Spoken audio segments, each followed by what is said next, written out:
obat adalah seni. Hari ini kita akan melanjutkan tentang proposal lagi ya.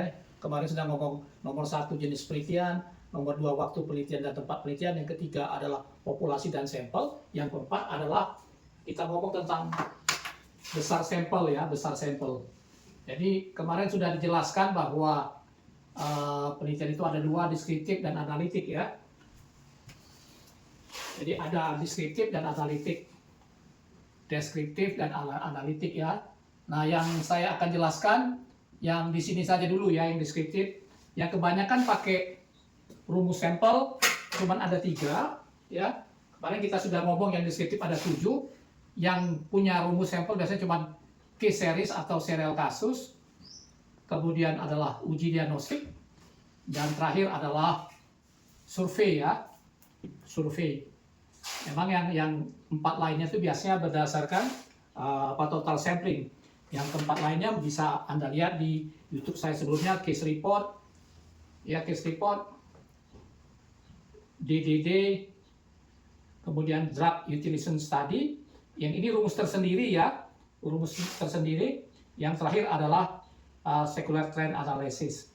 Jadi hari ini saya akan jelasin tentang rumus yang dipakai untuk serial kasus, uji diagnostik, dan survei ya. Itu dulu ya pengantarnya. Jadi serial kasus atau case series biasanya menggunakan rumus koefisien korelasi ya, atau rumus korelasi ya. Jadi serial kasus itu biasanya pakai formula korelasi ya, atau koefisien korelasi. Koefisien korelasi ya. Korelasi. Sebenarnya ada 3 yang bisa dipakai, yang percent correlation segala macam banyak, ini yang paling banyak dipakai.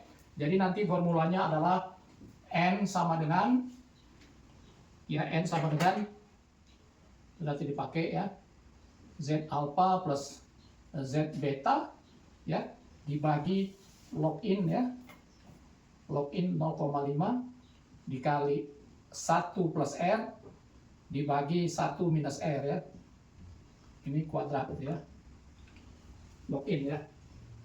Benar, salah ya, saya cek. Ini rumusnya ya, yang dipakai ya, 0,5 login ya, login ya. Dimana nanti bisa dijelaskan satu-satu. Kita tahu kalau Z alpha itu ada yang 90% itu sama dengan 1,84, yang 95% itu sama dengan 1,9, persamaannya ya.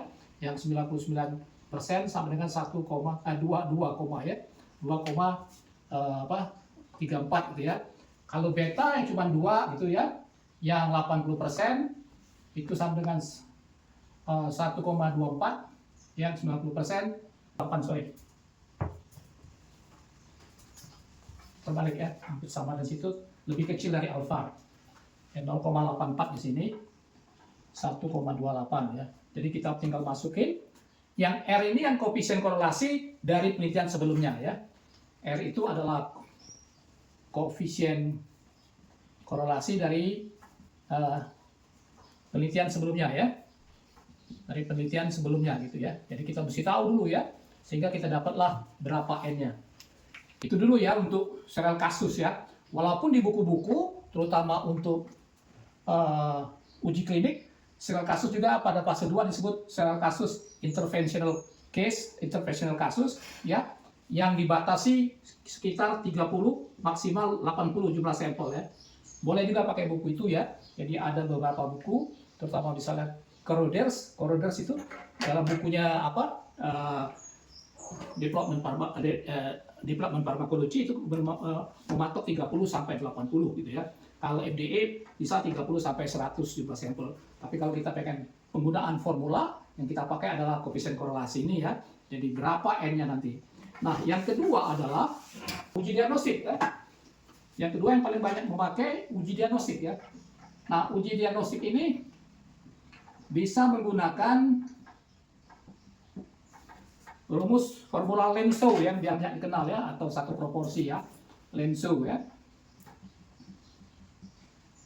Ya, bisa dipakai ya. Jadi nanti N sama dengan itu adalah Z alfa per 2 kuadrat gitu ya, dikali PQ ya, dibagi delta kuadrat atau perbedaan gitu ya. Dimana nanti kita tahu yang tadi sudah alfa tadi sudah saya jelaskan dari 80% sampai berapa tadi ya. Jadi saya ulangi lagi, misalnya alfa 90%, ini sama dengan 1,84, 96% sama dengan 1,96, dan 99% sama dengan 2, berapa tadi ya, lupa saya ya. Nah, sekira kita begitu ya, 2,58 ya, 2,58 gitu ya. Ini ya patokannya ya. Nah, kalau P itu adalah prevalence ya, prevalence penelitian sebelumnya gitu ya, penelitian sebelumnya gitu ya, yang diketahui ya. Nah, Q itu adalah 1 minus P, kalau delta itu adalah standar error gitu ya. Standar error yang biasa kita pakai bisa 0,1, 0,05 atau 0,01. Tapi juga ada yang terbaru banyak yang memakai di 0,2 gitu ya. Jadi tinggal kita masukin saja berapa yang kita ingini gitu ya. Berapa dari itu ya. Jadi misal contoh, kalau diketahui prevalence suatu penyakit sama dengan 10%, ya dalam arti nanti N-nya sama dengan, kalau kita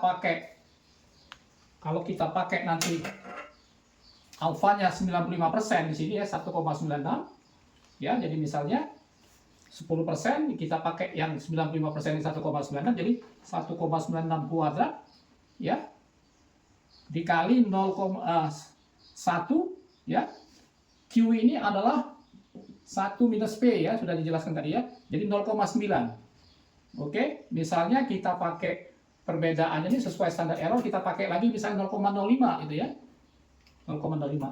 Nah, misalnya 0,05 kuadrat. Nah, udah ketemu N-nya berapa. Oke? Itu kira-kira penggunaan rumus ini. Tapi untuk uji diagnostik, ini kalau untuk cross sectional ya kita pakai ini. Tapi untuk uji diagnostik, P ini bukan prevalence, tapi P ini adalah sensitivitas gitu ya. P ini adalah sensitivitas. Jadi kita nanti ngitungnya 2 kali gitu ya. Sensitivitas atau spesifitas ya, spesifitas gitu ya. Jadi biasanya ini sekitar di atas, misalnya kita ambillah sensitivitas, sensitivitasnya misalnya 80%, spesifitasnya 90% ya. Jadi kita masukin di sini ke rumus ini. Jadi ini dikali, berubah ya, kalau misalnya sensitivitasnya berapa? 80%, jadi 0,8 dikali 0,2 gitu ya. Dapatlah N-nya ya. Kemudian kita kali lagi berdasarkan spesifitasnya. Nah, N yang terbanyak itulah yang kita pakai untuk uji diagnostik ini. Jadi untuk uji diagnostik kita menghitung 2 kali berdasarkan sensitivitas dan spesifitasnya. Oke? Itu dulu ya. Jadi bertambah jelas ya supaya ada perbedaan kapan lensu dipakai waktu di cross sectional, kapan dia uji diagnostik. Nah, ini di contoh ini adalah pada waktu uji diagnostik, P-nya akan dipakai bukan sebagai prevalensi, tapi sebagai sensitivitas dan spesifitas ya. Oke, dan yang terakhir baru kita ke yang paling banyak juga dipakai untuk survei ya. Untuk survei ya. Yang ketiga ya. Untuk survei ini ya. Itu yang pakai Slowin ya, rumus Slowin ya. Mau kualitatif atau kuantitatif bisa dipakai. Yang terakhir adalah untuk survei yang nomor 3 ya. Untuk survei pakai formula Slowin ya, atau rumus Slowin ya. Slowin formula gitu ya. Slowin formula gitu ya. Formula di mana N sama dengan N besar populasi dibagi 1 plus N, E-nya ini apa, standar error kuadrat gitu ya. Kuadrat gitu ya. Jadi N-nya populasi ya, yang E-nya standar error ya. Standar error yang tadi saya ngomong bisa apa? Bisa 0,1, 0,05 dan bisa 0,01 ataupun 0,2 ya. Terserah yang mau kamu pakai berapa. Jadi kalau misalnya populasinya 800 populasinya, standar deviasinya 0,5, sudah bisa kita tahu ya berapa N yang kita butuhkan gitu ya. Jadi kita masukkan ke formula itu menjadi N sama dengan berapa? 800 ditambah dibagi 1 plus 800 dikali 0,05 kuadrat ya. Jadi sekitar dapatnya 265 lah. Kira-kira begitu ya. Jadi itu yang termudah, ini biasa dipakai untuk survei, terus lapin formula ya.